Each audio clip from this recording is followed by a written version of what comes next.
আসসালামু আলাইকুম। দিন শেষে প্রত্যেকটা মানুষকে তার প্রকৃতির কাছে ফিরে আসতে হয় এবং সর্বশেষ যখন আমরা মৃত্যুবরণ করি তখনও প্রকৃতির কাছে আমাদেরকে আত্মসমর্পণ করে চলে যেতে হয়। যাই হোক, আলহামদুলিল্লাহ, আজকে আমি যে প্রকৃতির দৃশ্যটি নিয়ে আজকে আপনাদের সামনে উপস্থিত হয়েছি, এটা নওগাঁ জেলার আপনার দুবলহাটি রোড তালতলি বলে একটা বিল আছে, যেটা খুবই বিখ্যাত বিল। উত্তর অঞ্চলের একটি বিখ্যাত নামকরা এবং গরিবের মিনি কক্সবাজার হিসেবেও পরিচিত। নাটোরের যেমন চলন বিল, পাটুলের বিল হাঁপানিয়া, পাশাপাশি নওগাঁ জেলার জন্য যেটা তালতলি ব্রিজ বা তালতলি বিল যেটাকে বলা হয়, এটা নওগাঁ শহর থেকে আপনার দুবলহাটি রোড 5 থেকে 7 কিলোমিটার এটা লম্বা একটি বিল। এই বিলের বৈশিষ্ট্যটা কি? এই বিলের মাঝখান দিয়ে একটা সুন্দর একটি রাস্তা বয়ে চলে গেছে, আলহামদুলিল্লাহ। এই রাস্তাটি চলে গেছে এই পাশ দিয়ে একেবারে মান্দা হয়ে রাজশাহী অঞ্চলে ঢুকে পড়েছে এই রাস্তা। পরবর্তীতে যে জিনিসটি লক্ষ্য করে দেখুন, বিলের দুই অংশের মাঝখান দিয়ে গেছে রাস্তা এবং দুই অংশে প্রচুর পতিত জায়গা পড়ে আছে। এটা পতিত নয়, কিন্তু এখন পতিত। কারণটা হলো যে এখানে কৃষকরা যে ফসল ফলায়, এই ফসলটি মাত্র একটি ফসল হয় এখানে। বছরের মধ্যে 6 মাসে এখানে পানিতে ডুবে থাকে, আর বাকি 6 মাস যখন বর্ষা মৌসুম শেষ হয়ে যায় তখন এই জমিগুলোতে মূলত ধান চাষ হয়। যেহেতু নওগাঁ অঞ্চলটি ধানের জন্য বিখ্যাত, পুরো মাঠ শুধু ধান আর ধান। আর এই অঞ্চলের কৃষক আসলে ওইভাবে আপনার পেঁয়াজ, রসুন, অন্যান্য কোনো কিছুর সাথে জড়িত না। তারা ম্যাক্সিমাম ক্ষেত্রে তারা ধানের উপর নির্ভরশীল এবং তারা ধান চাষই করে, যার কারণে তাদের দারিদ্রতা, তাদের অভাব, তাদের পিছুটান লেগেই থাকে। এই ধরনের কৃষক যারা আছে, শুধু ধান চাষের উপর আছে যারা। কিন্তু এটা একটা মাঠ ফসল, যেহেতু সবাই ধান চাষ করে, তাই এই অঞ্চলের সকল কৃষকরা এখানে ধান চাষ করে।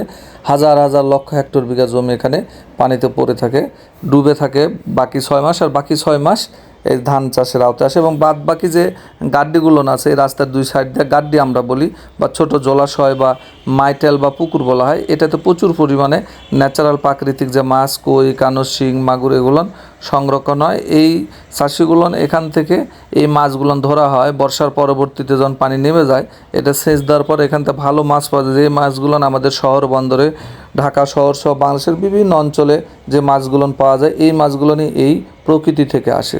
যে মাছগুলো শতভাগ পুষ্টিকর এবং খুবই নিরাপদ খাদ্য, এবং কৃষকরা এই মাঠ থেকে নিরাপদ খাদ্য উৎপাদন করে। এই খাদ্যেরই যোগান দেয় শহরের সেই 30% মানুষের খাদ্যের যোগান দেয় গোটা বাংলাদেশে।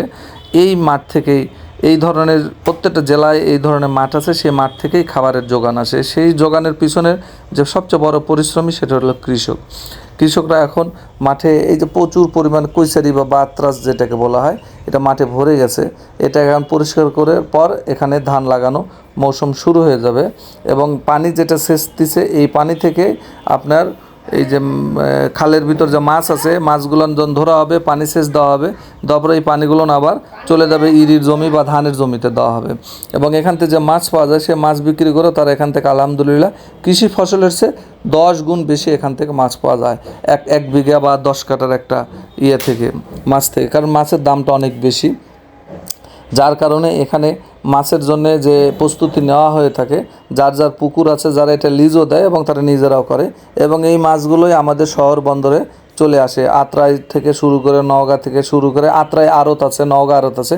বিশেষ করে যে আত্রাই আড়তে এই মাছগুলো বেশিরভাগ চলে আসে, এবং আত্রাই আড়ত থেকে গোটা ঢাকা সহ গোটা বাংলাদেশে এখান থেকে সাপ্লাই হয়ে থাকে এই মাছগুলো।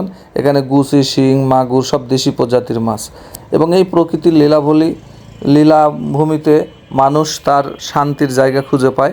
এবং সন্ধ্যা লাগলে এই রাস্তা দিয়ে যখন, বিশেষ করে পানির ভরপুর যখন মৌসুম হয়, তখন শহর বন্দর বহু দূর দূরান্ত থেকে এই তালতলি ব্রিজ বা এই তালতলি বিলের যে অংশ আছে, এখানে এসে মানুষ উপভোগ করে তাদের সেই প্রকৃতির যে পানি, যে লীলাভূমি, সেই একেবারে জলাশয় চলে গেছে চোখ যত দূর যায়। আর মাঝখান থেকে একটা পিচ ঢালা পাকা রাস্তা, কি সুন্দর একটি প্রকৃতির দৃশ্য।